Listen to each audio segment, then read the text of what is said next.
ഒരു സമൂഹത്തിൻ്റെ ഭാഗമായി ജീവിക്കുമ്പോൾ ആ സമൂഹത്തിനെ ഉൾക്കൊള്ളുകയും സാമൂഹ്യമായ കടമകളും ഉത്തരവാദിത്തങ്ങളും മനസ്സിലാക്കുകയും സ്വഭാവത്തിൽ ആവശ്യമായ മാറ്റങ്ങൾ വരുത്തുകയും ഒക്കെ ചെയ്യേണ്ടതുണ്ട്. അതുപോലെ തന്നെ ആരെയും കണ്ണടച്ച് വിശ്വസിക്കുക എന്നത് വളരെ വലിയൊരു അബദ്ധമാണ്. ഹലോ ഫ്രണ്ട്സ്, എന്തൊക്കെയാണ് വിശേഷങ്ങൾ?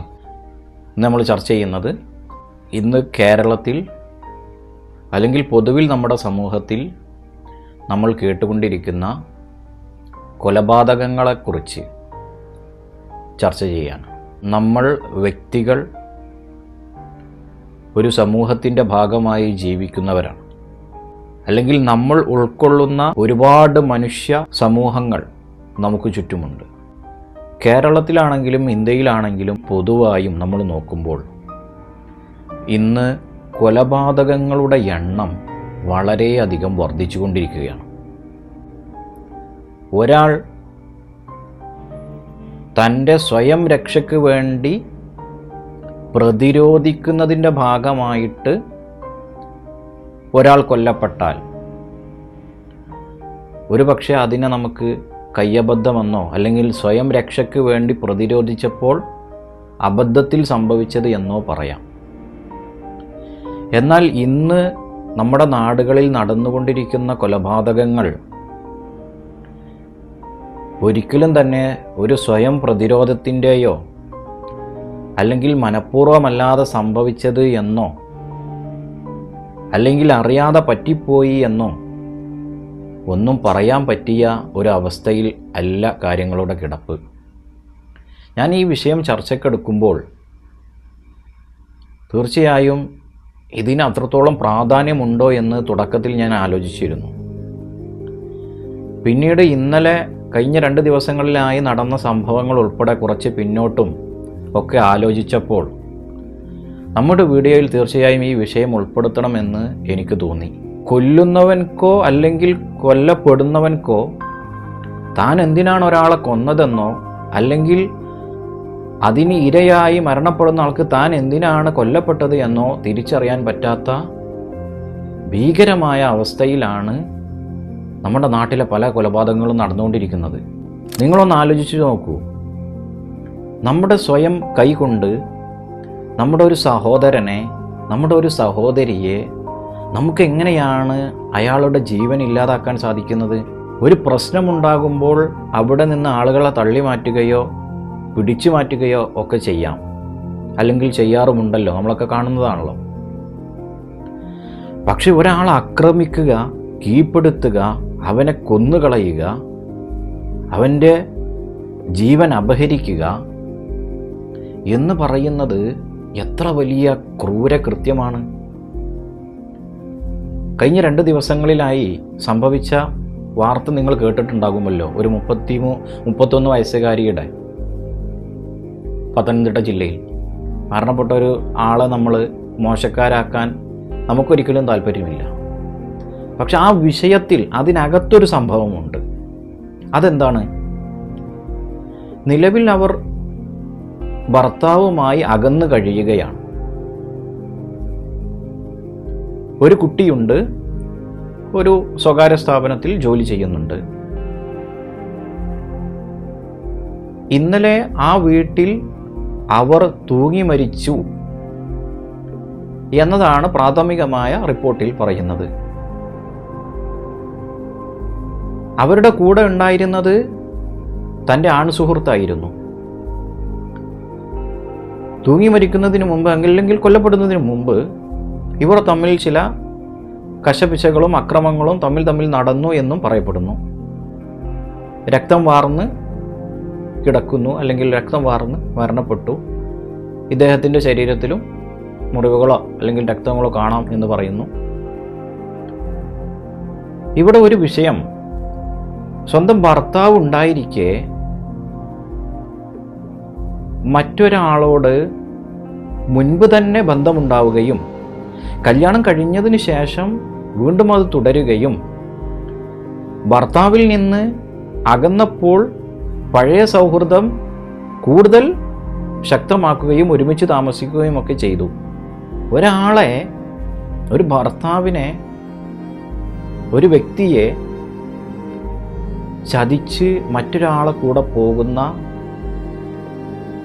അനേകം സ്ത്രീകൾ, അല്ലെങ്കിൽ അനേകം വിവാഹം കഴിഞ്ഞ സ്ത്രീകൾ ഇന്ന് പല കേസുകളിൽ നമുക്ക് കാണാം. മറ്റൊരു ഉത്തരേന്ത്യൻ സംസ്ഥാനത്ത് നടന്ന ഒരു കൊലപാതകത്തെക്കുറിച്ച് നമ്മളെല്ലാം കേട്ടു. ഒരാളുമായി വിവാഹമുറപ്പിച്ച സ്ത്രീ അയാളിൽ നിന്ന് രക്ഷപ്പെടാൻ വേണ്ടി കാമുകനുമായി ചേർന്ന് വിവാഹം ഉറപ്പിച്ച വ്യക്തിയെ ഒരു മലഞ്ചെരുവിലേക്കോ കുന്നഞ്ചെരുവിലേക്കോ ഒക്കെ വിളിച്ചു വരുത്തി സംസാരത്തിനിടയിൽ അയാൾ ആ കുന്നിൽ നിന്ന് തള്ളിയിട്ട് കൊല ചെയ്യുന്നു. 1 കോടിയോ 6 കോടിയോ അല്ലെങ്കിൽ 10 കോടിയോ ഒക്കെ മുടക്കി ആണത്ര അവർ കല്യാണത്തിൻ്റെ ഉറപ്പിക്കൽ ചടങ്ങ് പോലും നടത്തിയത്. അടുത്ത കുറച്ച് ദിവസങ്ങൾക്ക് ശേഷം അവർ വിവാഹിതരാകും. ഇങ്ങനെയായിരുന്നു പദ്ധതി.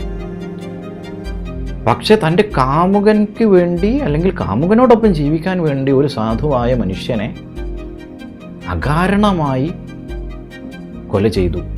അതുപോലെ തന്നെ കഴിഞ്ഞ ഒരു സമയത്ത് നമ്മൾ കേട്ടല്ലോ, ഒരു ഷോപ്പിലേക്ക് 2 ആൾ വരികയും അവർ 2 പേരും കോഴിമുട്ട കടക്കാരനോട് ആവശ്യപ്പെടുകയും എന്നാൽ 2 ആൾക്കും മതിയായ കോഴിമുട്ട ഇല്ലാതെ വരികയും ഉള്ളത് 2 ആൾക്കും കൊടുക്കാമെന്ന് പറയുകയും ഒക്കെ ചെയ്തപ്പോൾ അകാരണമായി അവിടെ ഒരു ചെറിയ വാക്ക് തർക്കം ഉണ്ടാവുകയാണ്.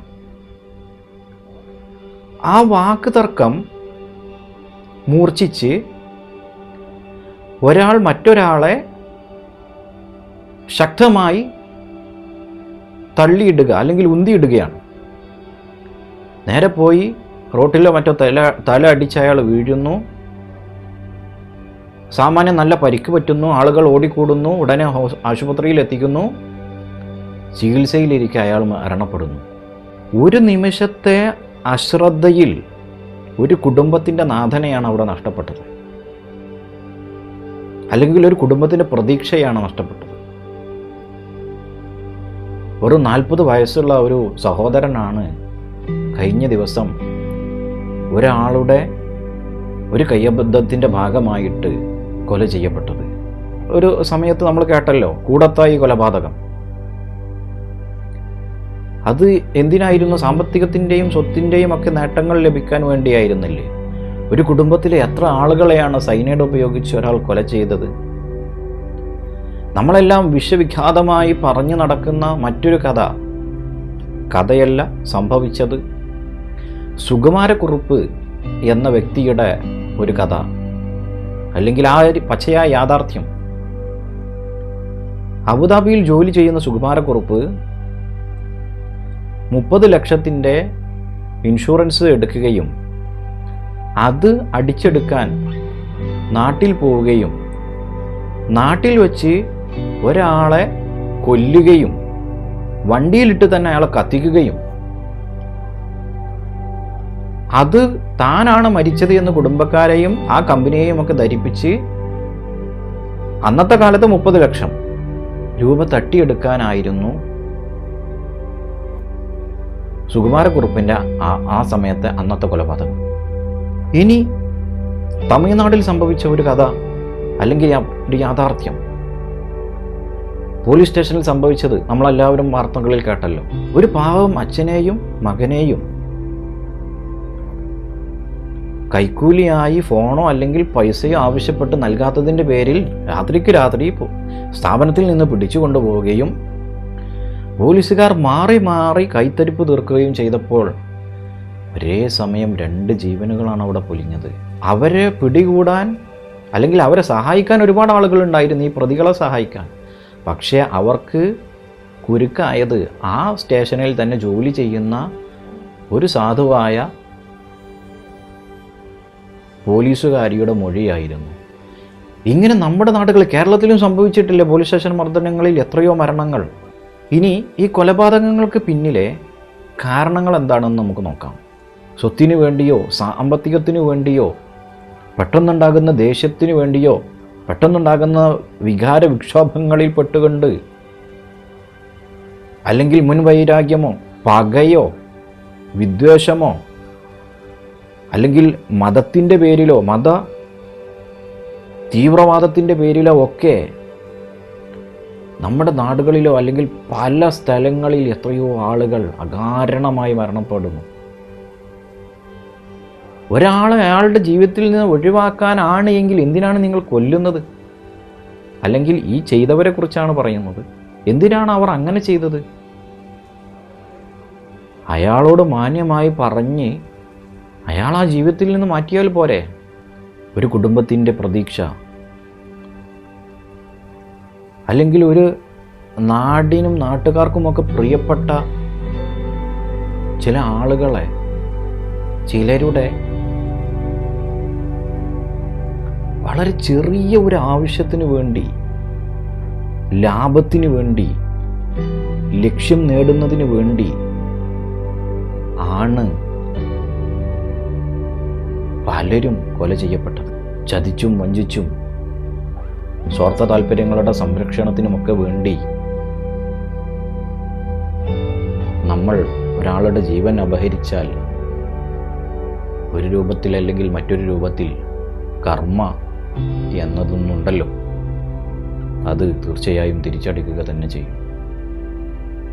ഇന്നല്ലെങ്കിൽ നാളെ ഈ രൂപത്തിൽ അല്ലെങ്കിൽ മറ്റൊരു രൂപത്തിൽ ഒരു പക്ഷേ നമ്മളും കൊല ചെയ്യപ്പെട്ടേക്കാം. ഒരു സമൂഹത്തിൻ്റെ ഭാഗമായി ജീവിക്കുമ്പോൾ ആ സമൂഹത്തിനെ ഉൾക്കൊള്ളുകയും സാമൂഹ്യമായ കടമകളും ഉത്തരവാദിത്തങ്ങളും മനസ്സിലാക്കുകയും സ്വഭാവത്തിൽ ആവശ്യമായ മാറ്റങ്ങൾ വരുത്തുകയും ഒക്കെ ചെയ്യേണ്ടതുണ്ട്. അതുപോലെ തന്നെ ആരെയും കണ്ണടച്ച് വിശ്വസിക്കുക എന്നത് വളരെ വലിയൊരു അബദ്ധമാണ്. അത് പങ്കാളിയായാലും കാമുകിയായാലും മറ്റ് സുഹൃത്തോ സൗഹൃദങ്ങളോ എന്തു തന്നെ ആയാലും, അല്ലെങ്കിൽ ബിസിനസ്സിലായാലും പൂർണ്ണമായും കണ്ണടച്ചുകൊണ്ട് ഒരാളെയും വിശ്വസിക്കരുത്. ഇന്നത്തെ സാഹചര്യത്തിൽ അത് ഒരിക്കലും അഭികാമ്യമല്ല. നമ്മളോടുള്ള പെരുമാറ്റം തന്നെയാണോ മറ്റുള്ളവരോടും അവർ കാഴ്ചവെക്കുന്നത്, അല്ലെങ്കിൽ നമ്മളോട് മാത്രം ഒരു പ്രത്യേക സ്നേഹവും മറ്റുള്ളവരോട് മറ്റുള്ള രൂപത്തിലുമാണോ ചില ആളുകളുടെ പെരുമാറ്റം, അല്ലെങ്കിൽ നമ്മൾ കൂടുതലായി വിശ്വസിക്കുന്ന ആളുകളുടെയൊക്കെ പെരുമാറ്റം എന്നൊക്കെ തീർച്ചയായും നമ്മൾ നിരീക്ഷിക്കേണ്ടതുണ്ട്. അന്ധമായി ആരെയും വിശ്വസിക്കുകയോ അന്ധമായി ആരെയും സ്വന്തം ജീവനെ പോലെ സ്നേഹിക്കുകയോ സ്വന്തം ജീവനായി കാണുകയോ ചെയ്യാതിരിക്കലാണ് നമുക്ക് മുമ്പിലുള്ള പല പാഠങ്ങളും നമ്മെ പഠിപ്പിക്കുന്നത്. അന്ധമായ പല വിശ്വാസങ്ങളും